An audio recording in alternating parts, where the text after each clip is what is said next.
Hello my fellow strawmen and welcome back to the Fields of Hay. Today we're looking at a video from the Towards Eternity YouTube channel in which Ali Dawah will try to answer what he thinks are atheism's toughest questions. As an actual atheist, I feel obliged to also judge how relevant the questions are to my beliefs, as well as to address his answers. So let's hop right in. Take it away. Can you prove God's existence in 1 minute? Let's look at Google. In order for Google to exist, we need the internet. In order for the internet to exist, we need the computer or our telephones or our tablets. In order for the computer to exist, there has to be human beings that create it, and etc. It relies on electricity. The question follows is the following.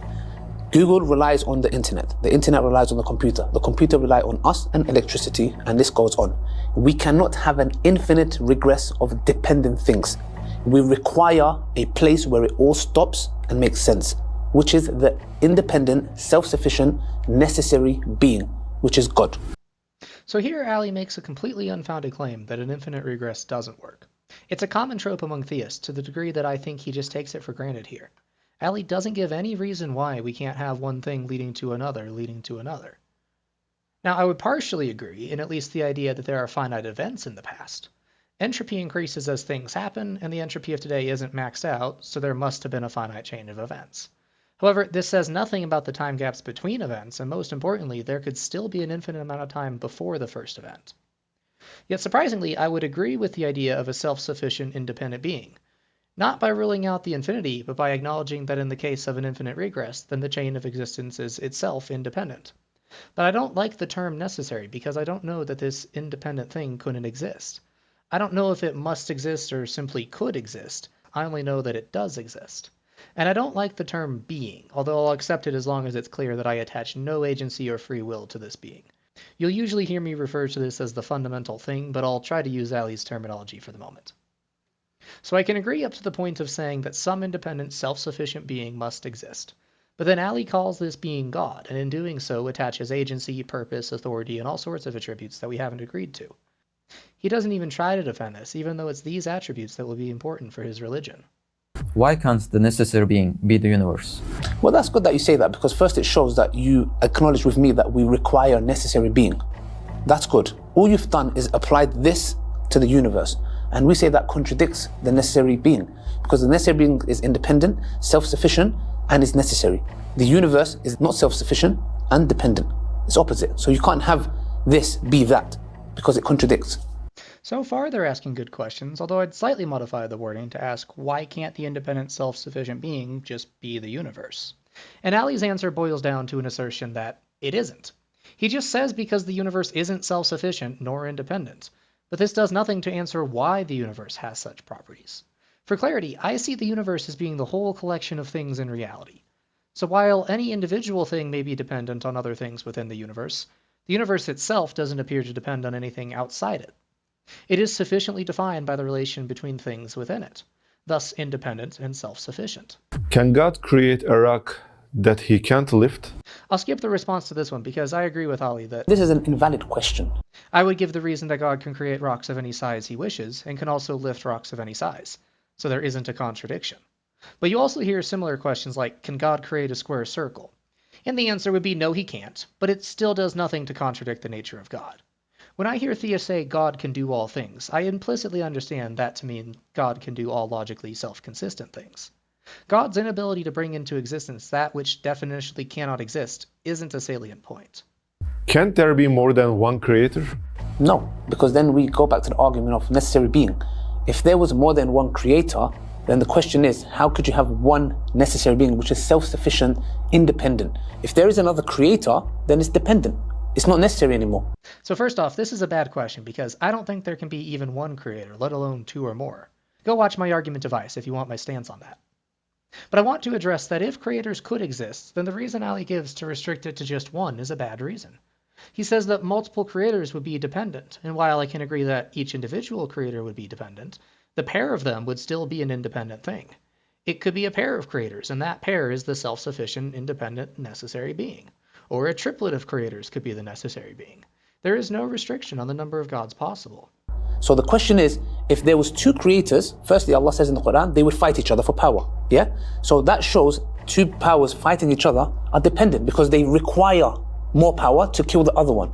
So that's why we believe there has to be one necessary being that is self-sufficient, independent, and necessary. I hope Ali and any other of my Muslim viewers can understand why I find this answer lacking. First, demonstrate that the Quran only contains truths, and then I'll follow this line of reasoning. Until then, it's entirely irrelevant to giving a real answer. God created everything. So who created God? Good question. In fact, it's one of my favorite because it exposes that there is no need for a creator God, and if there is, then for the sake of consistency, God would need a creator too. Theists like Ali deny that the universe could be the necessary thing because reasons, but then deny those same reasons should apply to God. Well, the question is invalid. Once again, it's an invalid question. Just because somebody asks this question doesn't mean it's a valid question.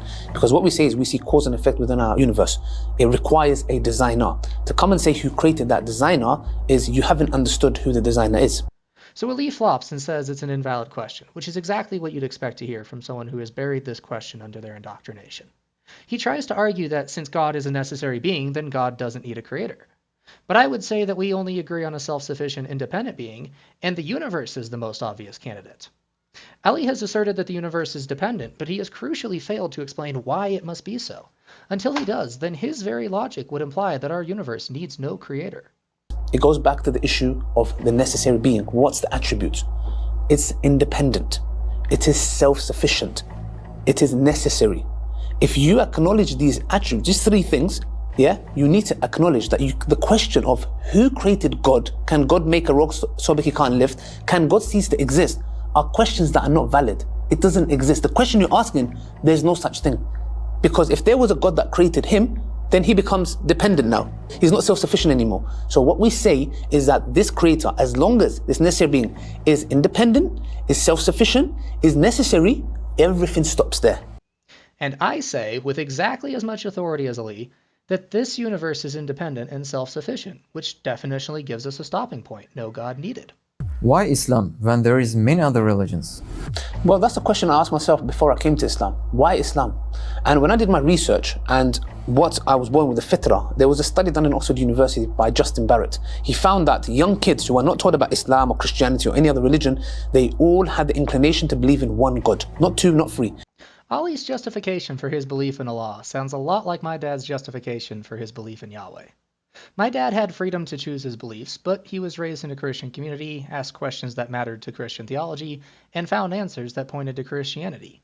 I'm guessing that Ali was raised in a Muslim community, asked questions that mattered to Islamic theology, and found answers that pointed to Islam. Like this whole bit about which religion best matches children's instinct for a single God. Ali pretends that there is no nuance in the study he references, and that it absolutely points to all children being inclined towards monotheism, even with no religious influence. But I can guarantee that there were plenty of children in the study who had religious influences around them, and I guarantee that not all children had the inclination. I myself am proof against that absolute claim, because I remember the doubts I had as a child. Even as a kid, deep down, I always found the idea of God to sound more like fiction than fact. So while some people may be inclined towards belief in God, it isn't a universal standard. And besides, intuition is no way to make an argument. Making it children's intuition or piling onto a bandwagon doesn't fix the fallacy. So to me, I had that in myself, to believe in one God. But the question was, why Islam? I asked the same question to myself. And when I looked into it, I realized true monotheism in its true sense. Because if you go to the Christians, they say we're monotheists. And they believe 3 in 1. You go to the Hindus, they say we believe 1 million gods is one. The point is this, pure monotheism in his worship and understanding of who God is only in Islam. Ali's justification, as I understand it so far, is that his childhood intuition was that there is one God, and Islam best fits that standard. But intuition is no better than faith at determining the truth, so it's a really bad reason. Not only that, also when it comes to the Quran, it is the only scripture on this planet that is being preserved and has miracles that we can see. For example, if I go to a Christian and I say, look, I want to believe in Christianity, show me, you say Jesus gave life to the dead and this, that, with the permission of God, show me. Or if you go to the Jews and say Moses did that, show me. Can they show you? No, they can't. If they come and say to us, what's the miracle of the Quran? We'll say, here's the Quran and we can show you, touch it. You can feel it, you can analyze it. Why? Because also we learn from this, the Quran is for all mankind and you can see it, you can hear it, you can examine it. I agree with Ali that Christians and Jews cannot demonstrate the miracles they claim. These are supposed to be events outside of natural explanation and are thus proof of a God. They should not be taken on faith. They ought to be demonstrated. What Ali doesn't realize is that Islam fails to live up to this same standard. He gives an example of a miracle which is easy enough to demonstrate, but which isn't miraculous. All he has is a book which he says is miraculous because you can see it, analyze it, share it with the world. It's the same stuff you can do with any book, most of which we know for sure were written by people. So just to lay a clear standard, miracles do not include books which can be touched, felt, read from, listened to, analyzed, examined, shared between friends, read by all mankind, or seen. But the miracles that the other prophets done, you can never prove that. That's why that was for that time specifically. And the Quran is for all times because we have a method, an oral tradition, which is the Quran, which we and many generations after us can examine. And that's what I did before I came to Islam. I examined it, I read it, I looked at the prophecies, I looked at the miracles. I said, this can be no other than by from Allah. Yes, and what were those prophecies or miracles? I'll take either. Which of those can Ali demonstrate? So far, having a book full of claims is the exact same as all the other religions and all their scriptures. To be clear, I don't want Ali's satisfaction that these things are present. I want to know what convinced him so I can have that same satisfaction. Where are the demonstrable prophecies? Where are the demonstrable miracles? Can you show that Muhammad split the moon or flew on a horse? You told us that there are miracles of the Quran. Yeah. Can you please just tell us one miracle of the Quran? I'm going to be generous here. I'm going to give you 3. Yeah? Okay. Yeah, you have to be generous sometimes in life, you know. The first one is, I think, very profound and very important because what we are told, for example, that in Surah Balad, that Allah subhanahu wa ta'ala is talking about Abu Lahab. And this is very interesting because Abu Lahab could make one statement and the whole of Islam will fall on the ground. Allah says in the Quran about Abu Lahab and his wife that they are going to enter the fire, hellfire. They're going to die as disbelievers and enter the hellfire. Now, if you think about it, Abu Lahab, he had to do one thing and disprove Islam. Because the Quran declares you're going to go hellfire, you and your wife, and you're going to die as a disbeliever. So the thing is this, they could have called, Abu Lahab could have said, hold on a second, Ashhadu an la ilaha illallah. There you go, your religion is false. Because your religion says I'm going hellfire, your religion says I'm going to die as a disbeliever. I accept Islam. He didn't do it. He died as a disbeliever. To me that is profound. Because he had to do one statement to disprove the whole. They wanted to stop Prophet Muhammad, yeah, with everything. He just had to do 10 seconds of the Shahada and crumble the whole religion. He didn't. But Abu Lahab was already a disbeliever, so it was no prophecy to call him such. And we have no proof that he got his punishment, only that he is dead now, and that is no prophecy either. And let's say that he said the words, he proclaimed his belief in Islam. Wouldn't Muhammad have called him out on his blatant lie? Clearly, Muhammad would have pointed out, Abu Lahab is only pretending to believe to make it appear that there is a contradiction in the Prophet's teaching. Or if Muhammad wished to show mercy, he could have passed off the proclamation as a warning of what would happen should Abu Lahab have stayed a disbeliever. The fact is, Abu Lahab was never in a position that he could have stamped out Islam then and there. And even if he was, his failure to do so would have been an entirely human mistake, and certainly not a miracle or even particularly profound. Number 2, there is an evidence, for example, when Allah subhanahu wa ta'ala talks about in the Quran about the time of Moses and the time of Yusuf alayhi salam, yeah? And Allah talks at the time of Yusuf alayhi salam, He calls the ruler a king. At the time of Moses, He calls him a pharaoh. But in the Bible, they call the time of Yusuf alayhi salam, and they call him a pharaoh. And at the time of Moses, they call him a pharaoh. This is historical error. Because when they deciphered the Rosetta Stone, it's a thing, to understand the Egyptian hieroglyphics, they found out that there was no pharaohs at the time of Joseph. This dynasty didn't exist. There was kings. How did the Quran know this? And they say the Quran copies the Bible. The Quran copied from the Bible. Why didn't the Quran copy the mistake? And how did it know that at the time of Joseph, the ruler is a king? There's no pharaohs. How did they know that? That's number 2. I'm not a historian, so I wouldn't rely on saying the Quran copied the Bible, but even if it did, it would still also be able to merge the biblical knowledge with whatever other knowledge the Arabians had access to. Perhaps they knew that the rulers of Egypt in Joseph's time were foreigners, and called them kings for a reason entirely separate from knowing that the term pharaoh hadn't originated by then. They may not have had writings from the Hyksos invaders, but Ali himself admits that oral tradition is a method that can pass down generational knowledge. So the fact that the Quran gets a historical term correct is entirely mundane. How does this rise anywhere close to the level of being miraculous, such that you must stake your entire supernatural worldview on it? Number 3, Allah subhanahu wa ta'ala says in Surah Rum, قُلُبَتِ الرُّمْ. The Romans have been defeated. The historians say the way the Romans got defeated by the Persians, it's impossible to think, let alone them coming back to win, for them to even exist. Allah subhanahu wa ta'ala says in the Quran, the Romans have been defeated, but they are going to win. That's a big statement. That's like saying you guys together, we're going to take over USA and we're going to beat Trump. It's crazy. It's a big gamble. And after 3 to 7 years or 3 to 9 years, the Romans come and defeat the Persians. These are historical prophecies. And these are just some. There are hundreds. Hundreds. I'm giving you just 3. Again, not a historian, so I'm going to commit a sin and grant you every premise. Muhammad predicted correctly that Rome would defeat Persia. So what? Lots of people make lots of predictions about conquests. There are really only a few possible outcomes. Either Rome could win, or Persia could win, or it could come to a stalemate, or they could make peace and stop the war. At the end of the day, you've got roughly a 1 in 4 chance of getting it right. And even if you account for the historical context, maybe that changes the odds by a factor of 10 or 100, so generously there's a 1 in 500 chance of being right by luck. Modern psychics guess things at these odds all the time with one simple trick. Throw a bunch of shit at the wall until some of it sticks. We don't know how many failed predictions weren't included in the Quran, and the odds are nowhere near the ones we do see being impossible, so I don't see how this is a miracle. I mean, I thought there was no chance that Trump would ever get reelected, and there are plenty of self-proclaimed prophets who foretold his success. Now they're all patting themselves on the back looking smug over a false miracle. You believe in God. So scientists couldn't figure it out, but you could. Is that right? This is a weird question. I'm not impressed by the fact that Ali figured out why God exists. You're not supposed to assume God exists and then figure out why.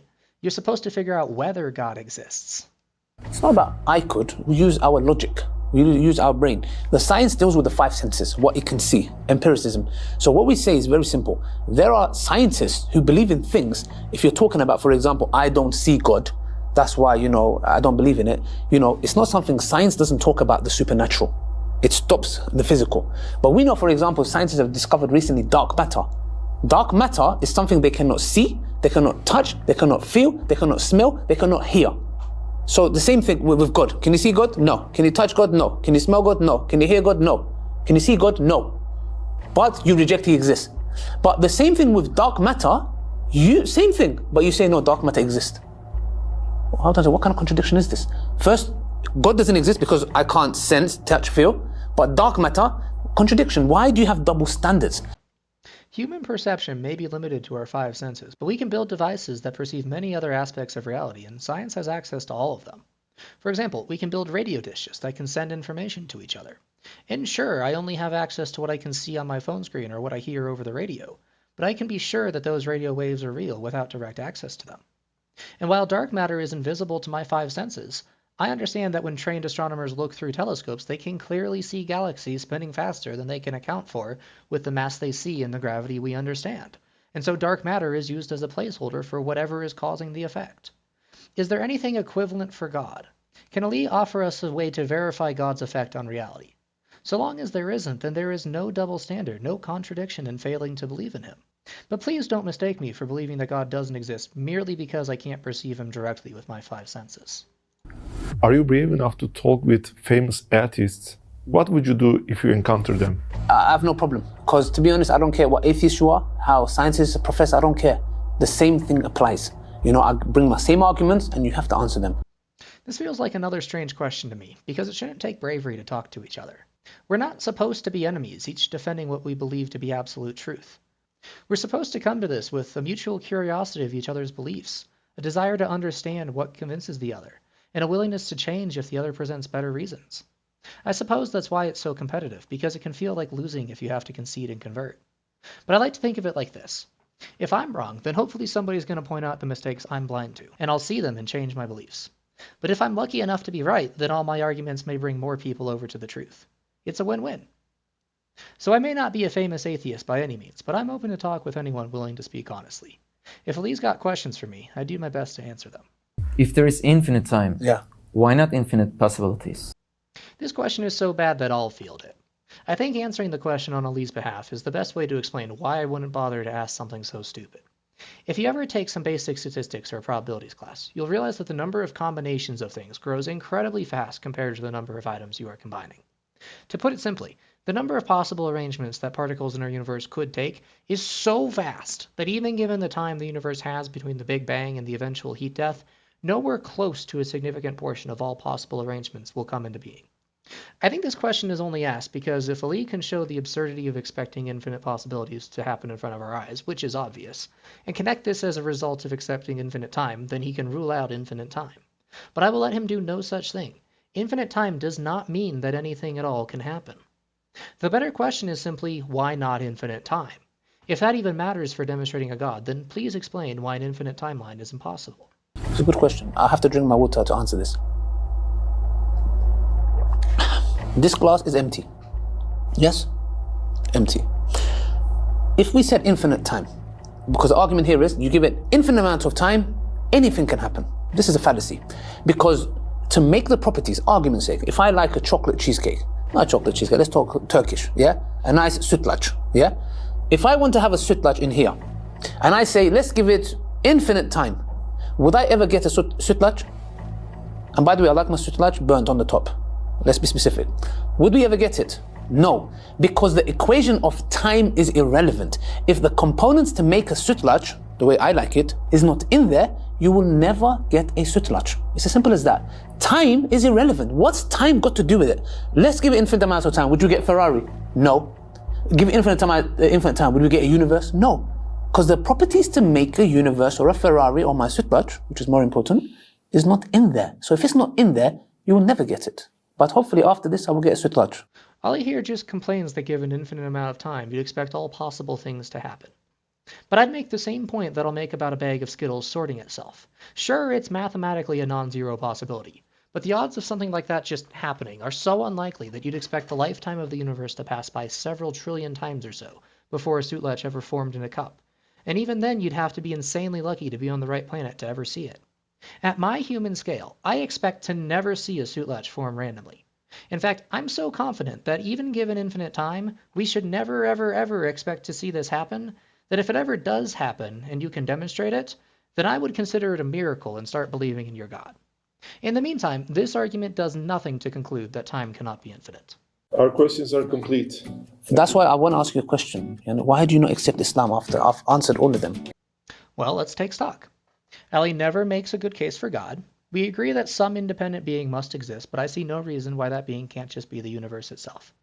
He misses out on the insightful question of who created God, instead choosing to call it an invalid question and ignoring the ramifications. He did answer why he chose Islam over other religions, but it boiled down to reasons only someone raised in a Muslim community would care about. He failed to point out any miracles in the Quran, only lucky guesses that could easily be accounted for by luck, or entirely mundane statements. He complained about a false double standard that I believe science on things that I cannot sense directly, seeming to forget that unlike those claims, he has no way to demonstrate his God. The rest of the supposedly atheist questions weren't particularly relevant. Anyone want to take a guess why? I mean, repeat after me. Ashhadu. We are Muslim, alhamdulillah. We are Muslim. Oh, wow, who saw that coming? I mean, at least it explains why they went so easy on him. If Ali ever wants to talk to me, he can rest assured that I won't pitch him so many softball questions. I just hope that in preparation he remembers to go read a fucking book.